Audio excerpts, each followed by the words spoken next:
All right, welcome back to the channel. So in this video, we're going to talk about Teofimo Lopez, Josh Taylor, and Vasily Lomachenko. And Teofimo Lopez saying that he wants to move up, drop his belts at 135, move up to 140 to fight Josh Taylor. Let's talk about that in this video.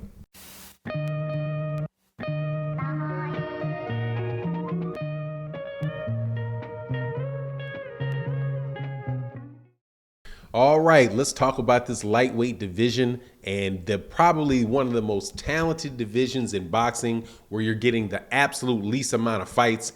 And the number one culprit in that scenario, in my opinion, is Teofimo Lopez, who holds every major belt at 135 pounds, with the exception of the WBC. But even in that, he has got a franchise championship where the president of the WBC says that he's an undisputed champion. So you have the undisputed champion, for better or worse, the undisputed champion at 135 pounds that, in my opinion, isn't looking to fight anybody at 135 pounds. And immediately upon winning that stuff, went from a young fighter that was hungry, trying to beat everybody, to a prima donna overnight.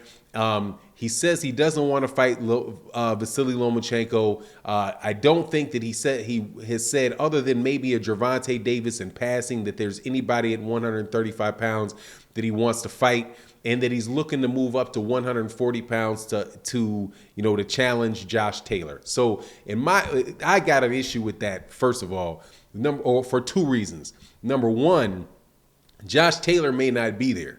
And number two, and Josh Taylor, I do believe, is getting angled towards a 147-pound division to fight Terrence Crawford up there. If Terrence Crawford re-signs with Bob Arum, which I think more than likely he's going to do, after he fights this next fight, whether it be Sean Porter or Zepeda, if for some crazy reason Terrence Crawford doesn't fight Sean Porter, Josh Taylor will be moving there, and 140 pounds will be wide open.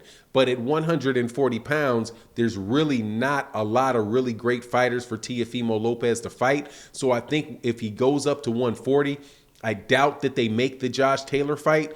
And I bet you that you're just going to see him. He might get title shots, or he will get title shots, but he's not going to get title shots in really meaningful fights where people really want to see, because the competition is either at 135 or the competition is at 147. It's not really at 140, right? And unless he's going to fight guys unless he's going to fight guys that have already lost to Josh Taylor, and there's not a lot of mystery into it, man. I personally think that he should stay at 135 pounds, rematch Vasily Lomachenko, make the fight, try to make a fight with Devin Haney to really get, so that he can really be the undisputed champion at 135, and really sew up his legacy there, man. Because I think in that particular, circumstance, Teofimo Lopez can be successful, and he'll be doing something that, not a lot of, which is against the trend now, which is to really prove that you're the best in a particular weight division. I do not think the way that Teofimo Lopez has come up, that he's really proven that he was the best in that he's proven that he's the best in the division, because he did fight Vasily Lomachenko and win against Vasily Lomachenko in a fight that I thought was really, really close, and a good fight that proved that he was a world-class fighter, but one of the top guys in the division. But you have a guy right there that you skipped over in Devin Haney, who is the WBC champion, and they're roughly the same age, skill sets very, very equal, and you don't know what is going to happen with that fight if Teofimo Lopez doesn't take the fight. And I don't want to hear anything about the fight not selling or Teofimo Lopez having bigger and better things to do. That is a fight that will sell. That fight will have a lot of interest in it. So would the Gervonta Davis fight, if he can get it. I'm a little bit hesitant to put Gervonta Davis in that mix with Teofimo Lopez, because I don't think Leonard Ellerbe and Floyd Mayweather and Mayweather Promotions wants that fight. It's just the whole division is full of with the exception of Devin Haney, right, is full of a bunch of guys that want to pick and choose who they're going to fight.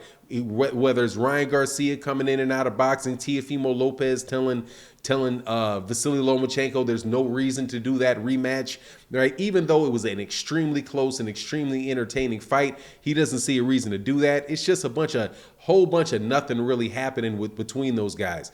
So if Teofimo Lopez moves up to fight Josh Taylor, first of all, I think more than likely he's going to lose to Josh Taylor. I don't see that he really is as well-rounded a fighter as Josh Taylor, and Josh Taylor is somebody that really has already been through the gauntlet, and he's won that fight, and he's won his title, his undisputed title at 140 by fighting, I do believe, the best guys at 140 to get there.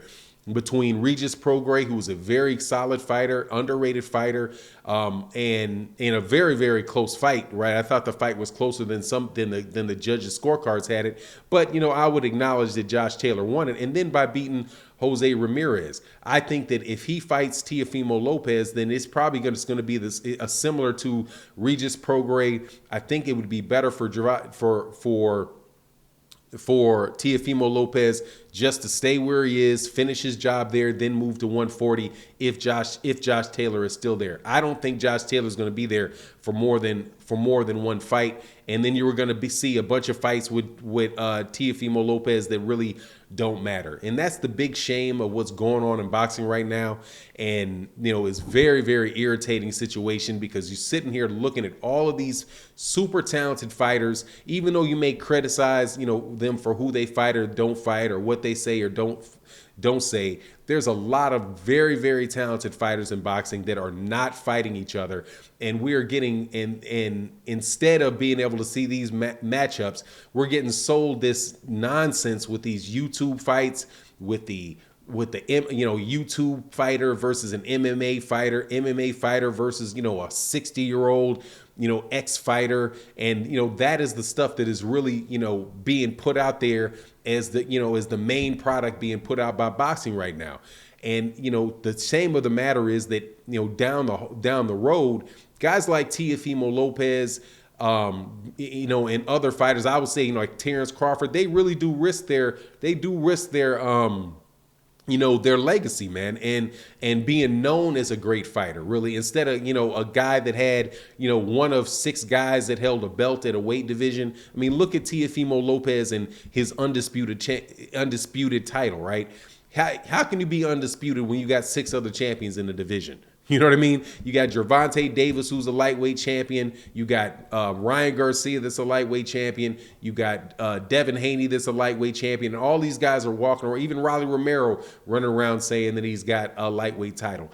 And if you look at how what Roberto Duran is thought about, and Sugar Ray Leonard is, what people think is Sugar Ray Leonard, Teofimo Lopez, even though he's an undisputed champion, is probably never going to get there because unless he actually has the fights and clears out the fighters that are around him. In my opinion, the only guy that I see doing that in boxing right now is Errol Spence Jr. at 147, who's pretty much saying, not playing any games with it and saying, I want to fight the best guys that are there. He's been beating the best guys that are there. And as a result, down the road, he's going to have given a bunch of people fights that they want to see. Teofimo Lopez has given us one fight that we want to see, and I don't see another one coming out of him for a couple years if he doesn't stay at 135 pounds. But that's my take on the matter. You let me know what you think in the comment section. And with that, I'm out. Peace.